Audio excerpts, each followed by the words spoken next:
Inshuti bakunze urubuga rwacu rw'amakuru mpamo, nongeye kubasuhuza kandi mbaha ikaze mu biganiro byacu.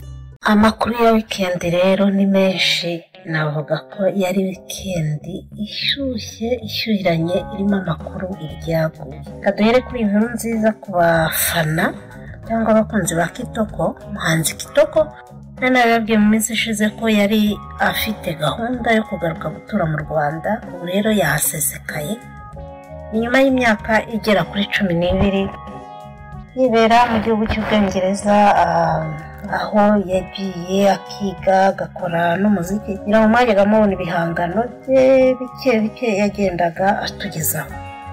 Umuhanzi mpuzamahanga Kitoko Bibarwa yagarutse mu Rwanda nyuma y'imyaka 12 abarizwa mu Bwongereza, aho yari yarimukiye nyuma yo gukomeza umuziki we mu Rwanda mpuzamahanga no gukomeza nyine amasomo.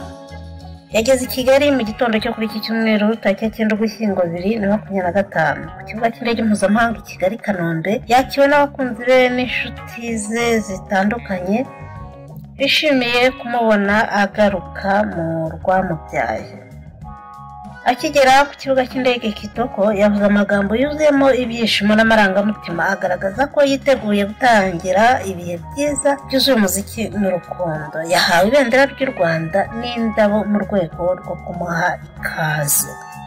Yanavuze ko yiteguye gutanga ibyishimo mu gitaramo azahuriramo n'umuhanzi Davido. Ati ni urugendo rurimo ibintu byinshi ariko ndishimye cyane, nditeguye, nzi ko abantu batamperukaga kandi tuzagirana ibihe byiza. Uyu muhanzi azataramira abanyarwanda mu gitaramo gikomeye azahuriramo na Davido Nigeria tariki 15 Ukuboza 2025. Icyo gitaramo kizabera i Kigali. Ni kimwe mu bitaramo bitegerejwe cyane muri uyu mwaka kuko bizaba bigaragarijwemo ubufatanye bwa muzika mpuzamahanga n'iyo mu Rwanda. Kitoko Bibarwa amaze imyaka irenga 12 atuye muri London mu Bwongereza.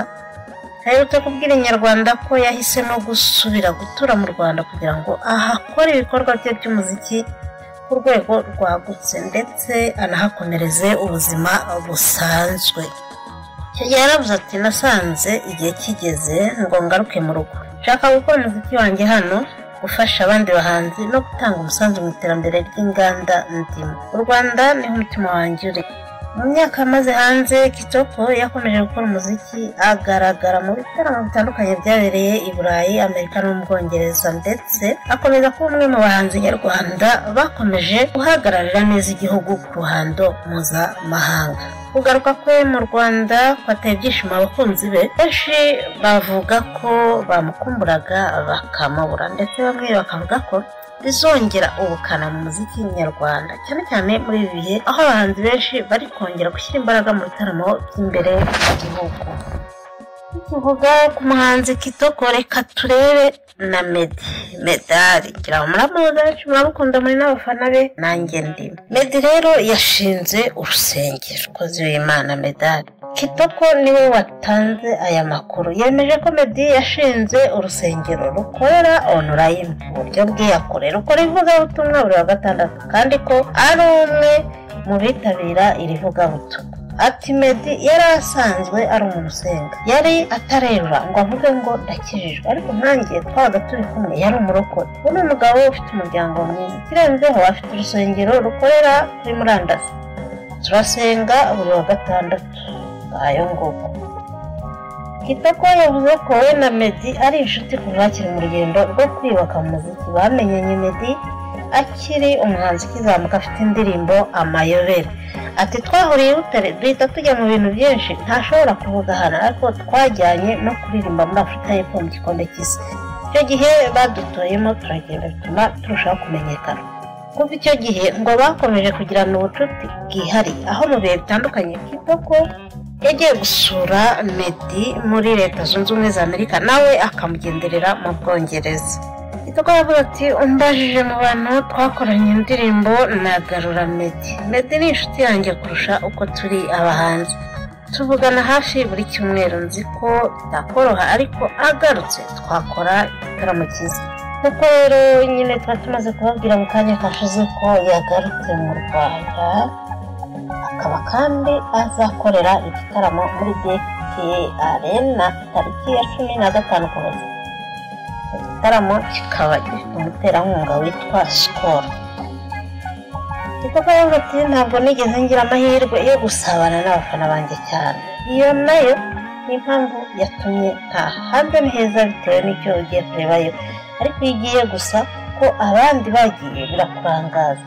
Nanjye kuba nje hano nzi ibinzanye, sinagize amahirwe yo gukora umuziki neza, nubwo habaye amahirwe yo kumenyekana byihuse. Mu myaka maze mu Bwongereza, Kitoko yavuze ko yabonye abantu baho bafata umwuga nk'umwuga nyawo bakawushyiramo umurava n'ubushobozi butandukanye, nuko yabonye iki ukorwa mu Rwanda. Ko rero yiteguye gutangira bijyanye n'umuziki we. Amakuru ya Kenzi rero ni menshi cyane. Yandi makuru tutakwihererana nuko Aga Promota yambitse impeta umukunzi we, umukinnyi w'amafilme witwa Miki. Bakaba ngo bari bamaze igihe mu munyenga w'urukundo. Ayo nguko ndabona amafoto hano bagaragaza bari mu munyenga w'urukundo amugani. Barishimye cyane, bamwe bavuga ko bari basanzwe babana, abandi bati yamutunguye amwambika aramupropose. Yamutunguye. Ayo nguko. Indi nkuru rero iri kubica bigacika ku mbuga nkoranyambaga. Harya yitwa uyu muhanzi ubundi. Uyu muhanzi namukunda, yitwa Yampano, umuhanzi Yampano.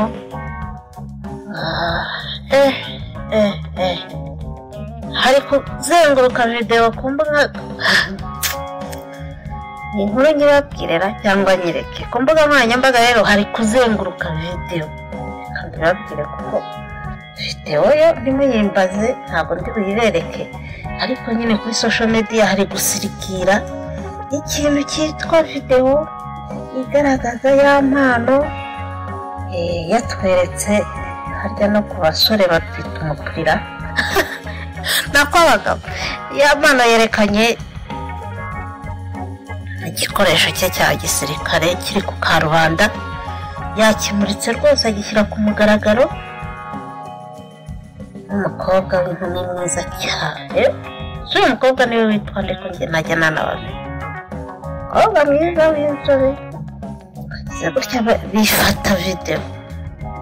Uko bigaragara bifashe video rero, bifashe video nyine bari muri agapfe igikoresho cya gisoda cya Yampano. Dore ngiki ku karubanda, urumva ngibi dore ngibi imbere yanjye hano, ariko ntabyo ndi buzereke. Muramenye gukwirakwiza ibikorwa by'urukozasoni bigize icyaha, muramenye ribi itazampamagara.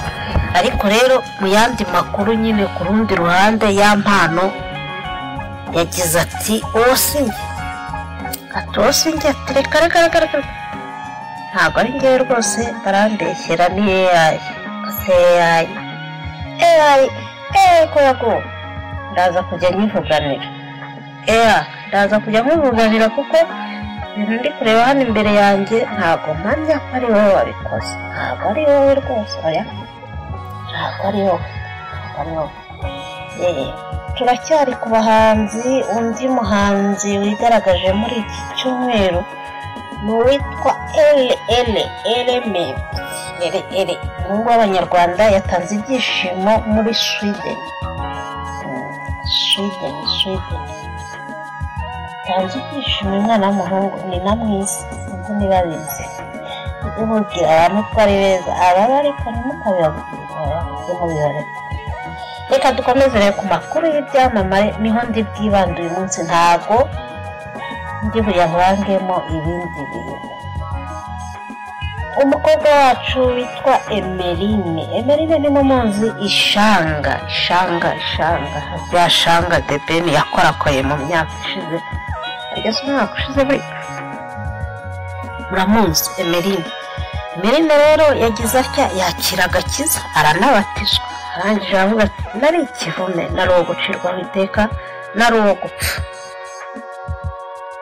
nyuma y'igihe agarukwaho cyane ku mbuga nkoranyambaga, Kwizera Emeline Ishanga yabatijwe mu mazi menshi, ashima Imana yamukuye mu bibi kugeza abatijwe, ndetse ahamya ko atangiye urugendo rushya. Abinyujije ku mbuga nkoranyambaga, Emeline yasangije abamukurikira amafoto abatizwa, ahamya ko Imana yamurokoye ndetse arushaho kwishimira. Magambo ye, Emeline wabatijwe ku itariki ya 8 Ugushyingo 2025 yagize ati ndabizi biragoye kubyumvisha kuko niko biri. Ndagushima Yesu kubw'ubuntu bwawe ndetse n'urukundo rwawe. Ndagushimira kubw'agakiza kawe wampereye ubuntu. Ntabwo nari mbikwiriye, nari mubi, nari ikivume, nari uwo gucirwaho iteka, nari uwo gupfa, nari mfite amazina mabi. Umpa izina rishya, inshuti ya Yesu. Haleluya. Yifashishije amagambo aba mu ndirimbo z'abemera Imana, uyu mukobwa yakomeje agaragaza ko yishimiye intambwe yateye mu buzima. Ati wankuyeho wa mwenda w'isoni unyambika umwenda wera. Ndagushima Yesu ko wankuye mu maboko y'umwanzi. Ndashimira amaraso yawe y'igiciro cyinshi yanyogeje ibyaha byanjye. Ndashima umusaraba, ndashima yamba nziza, ariko cyane cyane ndashima umwami Yesu.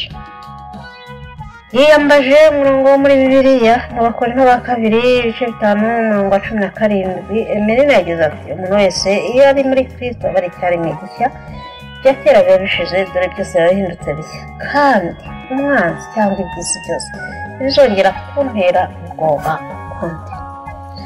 Ku rundi ruhande, yifashishije undi murongo wanditse mu Bagalatiya 6:14, yagaragaje ko icyo kwirata afite ari uko yakiriye Yesu nk'umwami n'umukiza.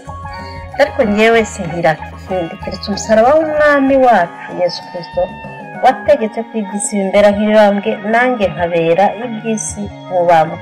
Nuko napanye na Kristo nkazukana nawe, nzakomeza kurushaho gusa nawe. Kwizera Emeline yamenyekanye cyane nka Ishanga mu mwaka wa 2024 ubwo yifotozanyaga na Deben. Icyo gihe bikaba byarabaye inkuru kuko uyu muhanzi yagaragaye akurura Ishanga. Uyu mukobwa yari yambaye Ishanga, nyira murarizi ni twa dusaro abagore cyangwa abakobwa bisobanukiwe bambara mu nda hariya ni mu rukenyerero. Mu ntangiriro za 2025 uyu mukobwa yongeye kwikoroza nyuma y'uko hagiye hanze amashusho ye y'urukozasoni, bikaza kumuviramo gutabwa muri yombi ari kumwe na bagenzi be. Aya nayo narayabonye n'icupa rya Heineken. Iperereza ryagaragaje ko ibyo bikorwa by'urukozasoni babikoreshwaga n'ibiyobyabwenge, biraviramo kwisanga mu kigo ngororamuco bamazemo